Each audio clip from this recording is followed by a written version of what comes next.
I'm Beth Farnsworth. And I'm CJ Ward. We begin at 6 with new state funding to complete the biggest freeway project up and down the coast. News Channel reporter John Palminteri joins us live. John, you hear the news from the Santa Barbara mayor.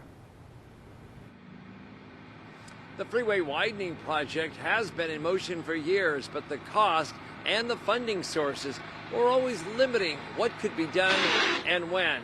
Now the funding for the final segment has arrived. We've got this. We just need to put the cherry on top of the sundae, and I think we did this. These colorful drawings of the proposed widening of Highway 101, the nearby ramps and roundabouts from Montecito to Santa Barbara are about to become a reality. It's the final piece of what's been a multi-decades-long goal to add a lane in each direction from the Ventura County line to the 3-lane section in Santa Barbara. It culminated with a presentation to the California Transportation Commission in Sacramento Thursday. We actually got the largest award in the state of California on this particular grant, mostly because this is the last little piece of the puzzle.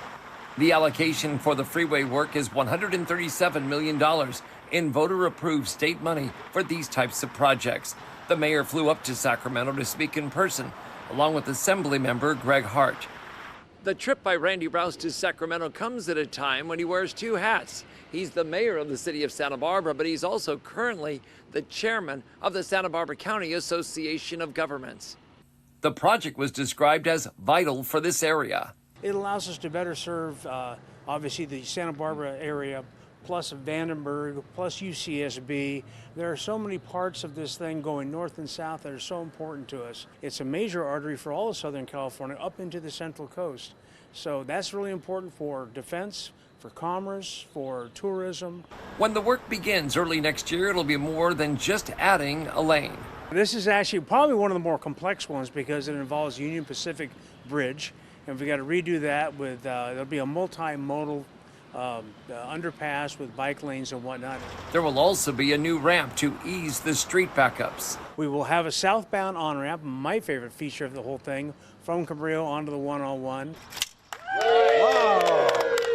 And that's what all those roundabouts have been. There are mitigations that allow us to handle the traffic flow that we expect out of this project. The widening project has moved into the Montecito area now, with the segments in Carpinteria and Summerlin completed and in the rearview mirror. I've been so impressed with the staging, the completion, and the calendar execution of all parties involved.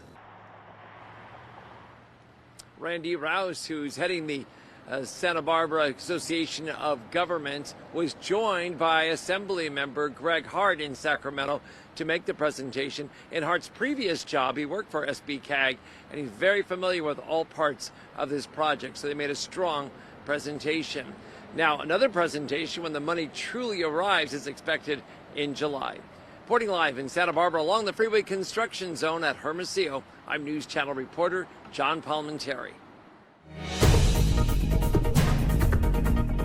That's a great update in the first weeks of summer, isn't it? Very important project, as we all know. Want to switch things to Evan Vega now. Beautiful weather overall for all of us as well. Yeah, sunny skies in John's live shot. Many people traveling during this